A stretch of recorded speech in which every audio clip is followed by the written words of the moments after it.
Hi everyone, I'm Victoria Main. We're here with another episode of TV and Film Focus, and I'm here today with my guest Frances Heid. Frances is currently executive producing for a local film that's being shot and is going into post-production called The Hunter. It's an Alex Gooderman film, directed and written by Alex, who's been a guest on our show. Great. And we're going to talk about some stuff that's coming up for The Hunter in a minute here, but let's backtrack a little bit. And you could tell us about how you went from your career in magazine publishing at Advanced Star Communications. Okay. So really, I've always been a film buff. My mom actually sold tickets at a movie theater in Cherokee, Iowa. And so I've always been interested in film. Probably my first official interest in it began when I became a board member of Zeitgeist, Zeitgeist Center for Arts and Community, which also runs cinema too. I believe that they asked me to join the board because they saw me so much in cinema that they thought, here's somebody that must be interested in the arts. And so they asked me to join the board. So from the board, then over time, I've made some other connections. Actually, the first thing where I began to work with local filmmakers is we had my wife likes to host the brunch for the Duluth Superior Film Festival. At the end of the Duluth Superior Film Festival, all the filmmakers get together and we have a brunch at our house. And at the end of that brunch, Sam Weston asked me if I would help him to work on setting up a thing called the Heid Film Association, which was an event for an organization for local filmmakers. And so as we began working on that, I got to meet the amazing film community in Duluth. I always say, though, that I already knew that it was an amazing community because one time at the Duluth Superior Film Festival, I went to an event that had 3 short films, 20 minutes. At the end of the showing, I was just ecstatic. They were 3 different films, totally different genres, totally different things that they were attempting to do, everything from a surrealistic film by Jonathan Thunder to a realistic social drama to a kind of thing that started off being realistic and then became unrealistic. And all 3 of them were just so amazing, and I loved it. And actually, I should say that my involvement in film was even before that. In 1988, I started the first film festival in Duluth called the Zenith City Arts Film Festival. There was a paper in town called Zenith City Arts, and I wanted to show Persona. And it was before VCRs and stuff like that. Persona wasn't around, so I said, let's show Persona. And at the end of after we agreed that we were going to do it, then the other people within Zenith City Arts said, we're supposed to support local filmmakers, so let's have a local portion of it. And I, at first, begrudgingly agreed that I'd do it, and then began to really enjoy the stuff that I saw, and it was just great. So Sam asked me to help with the Arrowhead Film Association, and I began to do some work with that. I met you there. Yeah. And eventually it just became too much of an involvement. So Alex asked me if I would get involved as executive producer for The Hunter. And I first said, well, yeah, what can it be? It's going to be an hour a day for a month while he's filming it. It'll be nothing. I'll get to go and see some film actually being made. Okay. And that'll be fun. Well, it really didn't turn out that way. So I want to talk for just a second. There may be folks in the viewing audience who are not necessarily familiar with the role of an executive producer on a film. So I'd like to talk about that for a little bit. Okay, well, that was a learning experience for me too. I wasn't sure what an executive producer was, and basically it became, I called it logistics, transportation, food, money. Those were my primary functions as I was working on it.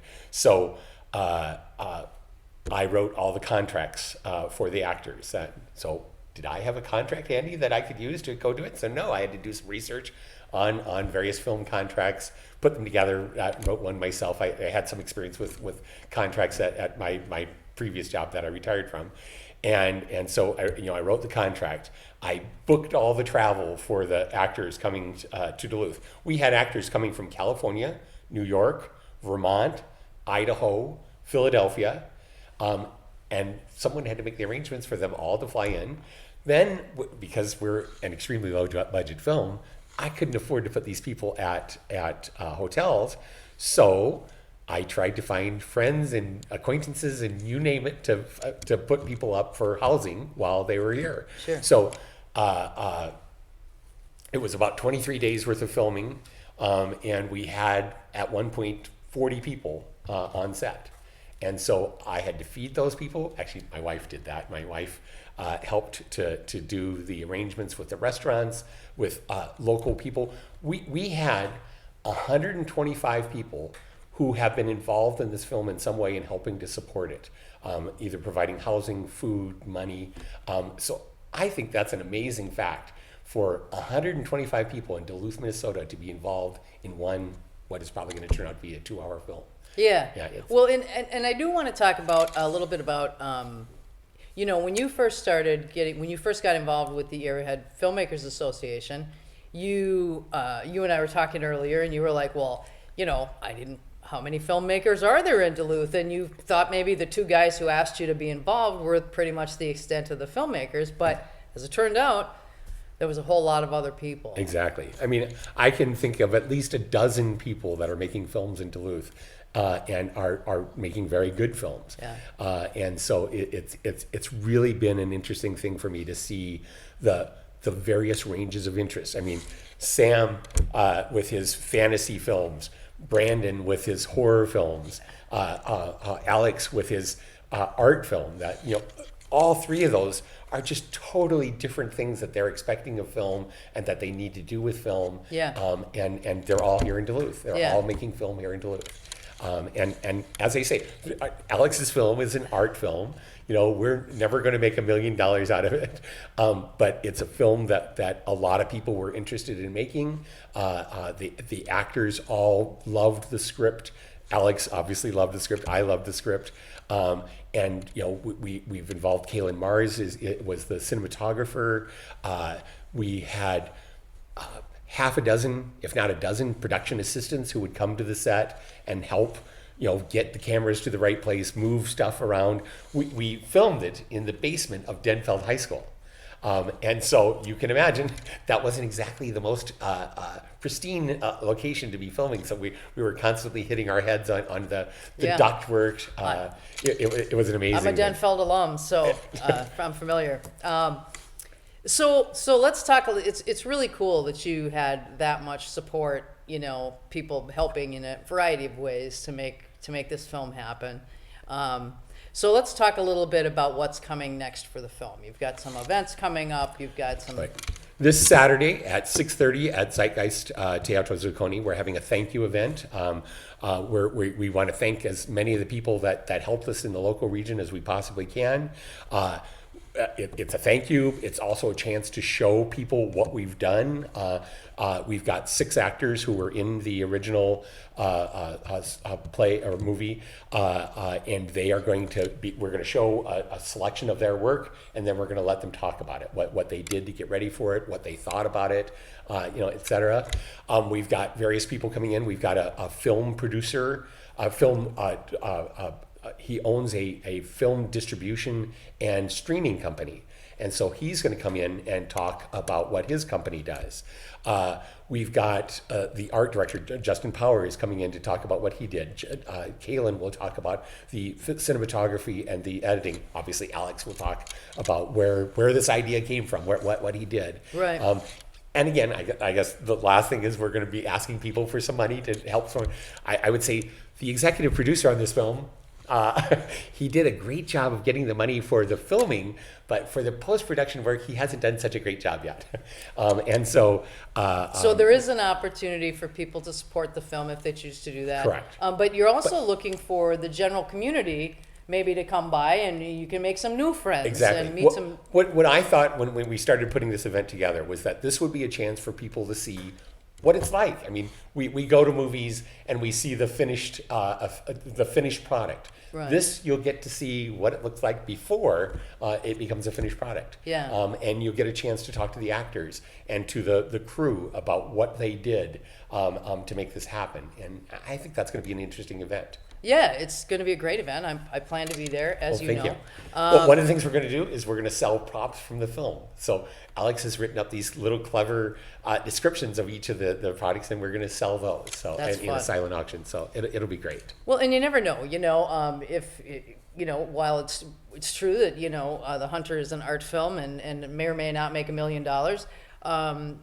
It's very nice to have a little piece of Duluth history and a little piece of history of the Duluth creative community. So exactly. Anybody can come to this event and maybe bid on one of these items and it would be great. The more the merrier. We would love to have a great crowd. Right now we think we've got about 60 people coming. Zucconi holds about 120, so we still have some more room. So you've got room. Yep. So that's this coming Saturday. This coming Saturday, February 15th at 6:30. Okay. And you guys also, you have a website where people can go and learn a lot about the process and the people involved and what comes next for the film and stuff like that. Correct. It's at thehunterfeaturefilm.com. Thehunterfeaturefilm.com. Okay. And you've got all kinds of information there about, exactly. We want to put more, but yeah, and we've got a Facebook page. Alex has been posting each of the actors that appeared in it and has some great footage and just still shots of these actors in various scenes. Speaking of the various things that had to be done to make the film happen, one of the things that I always tell the story about is that this one actor was out in California and he could not leave until like 11 o'clock Friday night. When we did the shooting schedule, I had him showing up at 8 o'clock Saturday morning. So he took a red eye, arrived in Minneapolis at about 2 p.m. We took a limo. 2 a.m. Drove him in a limo and basically delivered him to the set. It was, and then the interesting thing was, that first night, I had to arrange housing for him. And he got there and he called and said, well, Francis, I've got a problem. The bed doesn't really fit me. I'm 6'9". And so I had to find special housing for him. Somebody that had, in the end, I put him in a hotel because we couldn't find that many people that had a bed that would fit an actor who was 6'9". Well, yeah, you don't run into that every day. No. The process of being an executive producer, as I say, I felt like it was a learning process every day. There was something new that I had to do, and I think that was the exciting thing about it, is that it was just great. Okay, we have a new problem. What am I going to do to fix it? Yeah. I would find out at 4 o'clock in the afternoon that somebody needed housing that night. Somebody had come up to help. We had people driving in from Minneapolis that wanted to be a part of this event, that wanted to be part of this community that was making this film. And so they would show up, and Alex would call me up and say, yeah, we need some housing for this guy, and figure out how to do it. So an executive producer in a lot of ways is sort of a 24/7 problem solver. 24/7 is appropriate. There was one day that I literally put in 22 hours without going to bed because I was booking all the travel, and then something else came up that I had to have done before the next morning. I had never been that much of a texter. I'm sort of old school, and I'd never been that much of a texter. Well, I learned how to text because they were constantly sending me notes. Okay, we need this. What can we do about this? We're running out of money for this. What do we do? And so that's why I really didn't get to go to the set that much, is I was constantly trying to figure out the next thing. What am I going to do to get this actor from this location to that location at 7 o'clock in the morning? Right. My son ended up... My wife had knee surgery. My father had health problems, and so I was running back and forth between Ames and Ames, Iowa, and Duluth. So my son volunteered to come and help, and he ended up driving a lot of these people. He wasn't really a morning person, but he began to be a morning person while he was here because he had to get the actors to the set at 7 in the morning. Bless his heart. He saved us, so it was just great. My wife had this knee surgery, and so I gave her about a week. So it was about at the end of the first week that she began to feel better. And so then at that point I said, well, I need some help getting some food to the actors. Can you help me? And at first I was So she hobbled over. She hobbled over and did it. And so that's the 125 people that helped in this process, that is exactly the kind of thing that happened. I would call them up and say, I need housing for this actor, and so can you be home at 5 o'clock and show them around your house and get them back to the set? And people were doing that all the time. People fed us, they made food, and would bring it to either the set or to my house where we would serve the cast. It was an amazing thing. I'm really proud to be involved in this. Well, it sounds like, you guys have had a lot of different kinds of support, which brings me to something that I always like to kind of bring up with the guests on the show, and that is, as you know, the film and TV and arts community here is a large one, and I'd like to talk a little bit about, things are changing here very quickly in terms of production ramping up and Catalyst Film Festival being here and all those things. So let's talk a little bit about where's this community going? Where's Duluth going with this production stuff? Well, I'm hoping it's going great places. I mean, as you say, Catalyst, I thought was a great thing to bring to Duluth. I really have enjoyed talking to Philip Kilpin about it. We actually didn't get to go to it because we were filming while Catalyst was being done, so I didn't get to go to the first one, so I was disappointed about that, but I will be at the second one. And I just think the idea of now bringing film and TV people to Duluth to show them the beauty of Duluth. We live in an amazing environment. When I first moved here, I had lived in New York, and all of my coworkers at the time teased me and said, "You're never going to last 2 or 3 years." And I always say, I live here to this day because of the arts community, because of the lake. It's just an amazing thing. And so the bringing film people, TV people to Duluth to see that kind of stuff and realize that work could be here, and then showing them the quality of the work that we produce here in Duluth. I always say, when I first came to Duluth, the Zenith City Arts, I became involved with it pretty closely. And I remember we would have meetings where, what are we going to cover next month? We don't. There's nothing going on. What are we going to do? And now think about what we have in town. We have the live music, much more live music than we ever had. We have the local filmmakers. This event, right here. The fact that this couldn't have existed Public when I access came. television. I couldn't have done this in 1988 when I first came to Duluth. Yeah. And so it's just amazing to me that we've got all this stuff coming together, and hopefully with the talent that we have here in Duluth, that as Catalyst brings people in, as the people who come from Catalyst bring people in, that we can make those connections between the local filmmakers and the other organizers and producers that come from outside of town. I remember one of the early meetings after they announced that Catalyst was moving to Duluth, I said to the Arrowhead Film guys, I said, this is a chance. This is something that doesn't happen all the time. Before, you were relying on people like me to give you money to do it, to local supporters of the arts.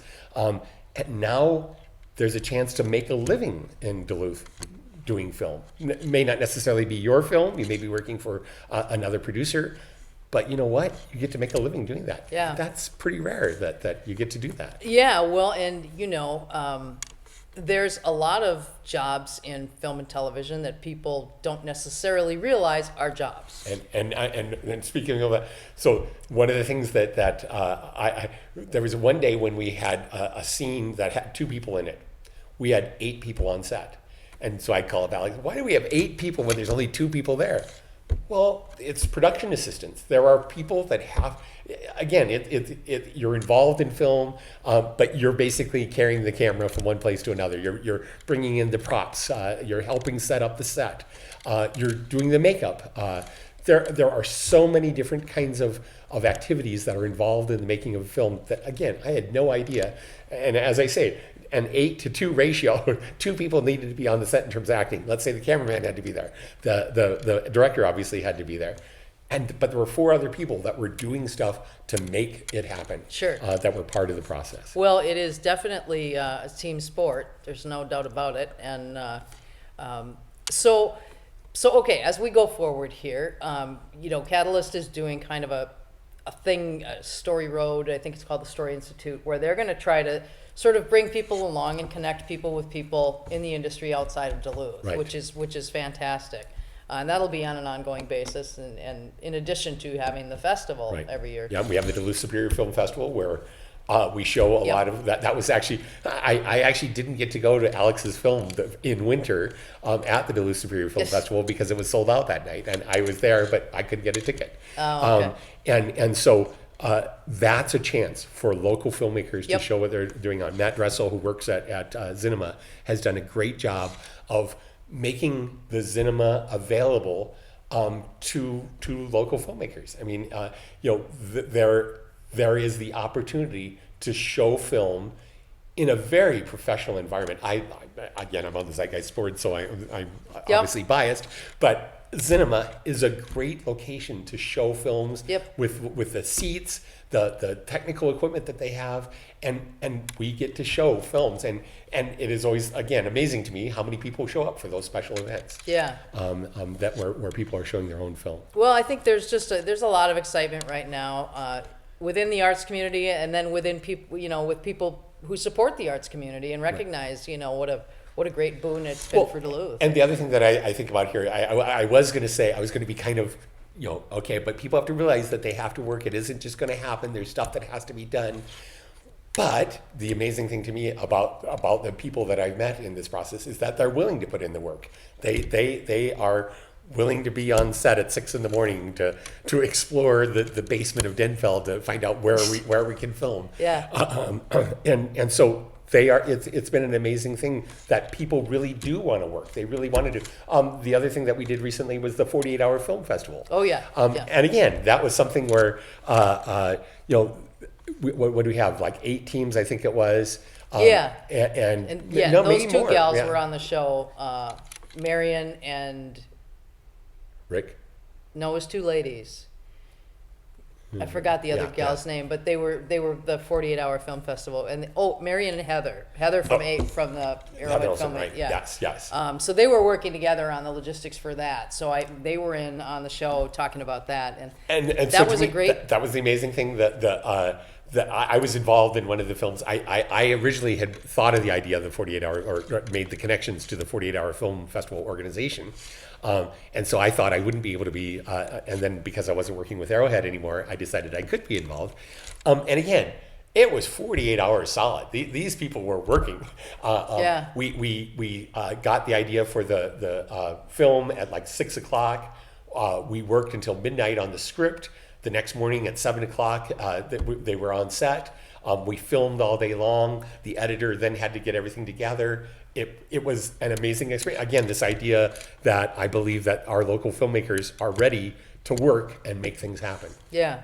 Well, and that, just getting the 48-hour film festival, it's almost like a little franchise thing where, but you have to be approved to get it. Correct. So that means that I think it was you and Sam Yep. pitched that. Yeah, we to pitched the those idea folks? to them and told them what a great community Duluth was. We were a little bit nervous. Sometimes these organizations have a physical, they don't want to have too many too close together, and so we were worried that Minneapolis already had one. Right. And we convinced them that Duluth and Minneapolis are 2 separate things. Yep. And never the Yep. two shall meet.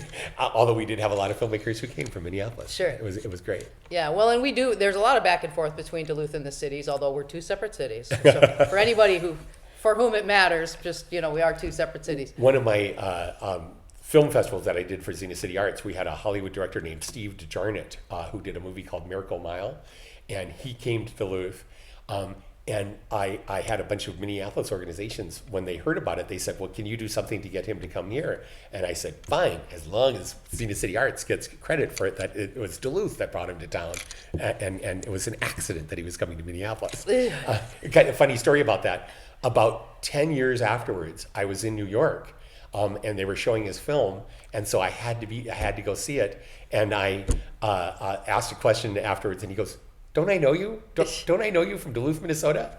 And so I was in love. Steve DeJarnett remembered me after that amount of time. Oh, yeah, well, I think Duluth is remarkable in a lot of ways, and I think we're at the very beginning of this hill, and what's cool about it is that as this industry grows, I just feel like part of the reason everybody's so excited is that everybody has a learning opportunity too. You know, so it's we've got a lot of talent here, we've got a lot of skills, we've certainly got a tremendous work ethic, but I think people also feel that there's this tremendous creative opportunity to learn new things and you know, create new things and get new skills and launch a whole other thing, you know. Exactly. The whole idea of the TV series, you know, a lot of the filmmakers really hadn't thought about that as where they would go. And then when Catalyst came to town, suddenly, well, you know, maybe that I could make that into a series, and you know, and series work now on all sorts of levels with all the streaming services. Yep. That they're able to show documentary series in Yep. a way that you never were able to before. You know, that it was very difficult to do documentary series, maybe with the exception of PBS. Right. Well, and it's very fortuitous for us that, you know, just at the time when Duluth is sort of hitting this creative stride in a way, that the film and television industry and the streaming industry, it's all shifting so rapidly and creating so many new opportunities that people, you know, it's really giving people a place to go. Right. With new ideas and new formats and new. And again, interesting people that you wouldn't. Marius Anderson. I don't know if you've had him on yet. I have not. He does he's on my list. documentaries, and he's originally from Germany, but he's now working out in Duluth. Yeah. So it's just an amazing community that has all this stuff. Yeah, I think I think Duluth is poised for great things. I'm doing everything I can to support it in every way possible, and I know you are too. And we're hoping that The Hunter will be a great representative of it. Well, when it comes out, I hope you'll have me and Alex and many of the crew that we can. Absolutely, back. we'll have. And actually, Alex and I were in discussion about having him and one or two of his actors on. I don't know, and that didn't work out because you had such a tight schedule for your shooting that they literally were like, I don't think we can stop for 2 hours and go do this thing. Exactly. And I was like, that's cool, because we'll get you on here one way or the other, at some point. So. And they will be back. The actors were all totally supportive of Alex and really love the film, and so we're looking forward to getting it out. All right. Well, good deal. Thank you so much for being here, Francis. Thank you. And thank you for being a great executive producer, because I bet you were. You're a logistical hound, and I bet you got it done. Well, I still got to get it done completely, so. Thanks, Francis. And everybody, if you're interested in the Hunters event on Saturday night at Zeitgeist at 6:30. Correct. So the public is welcome. So we'll see you next time.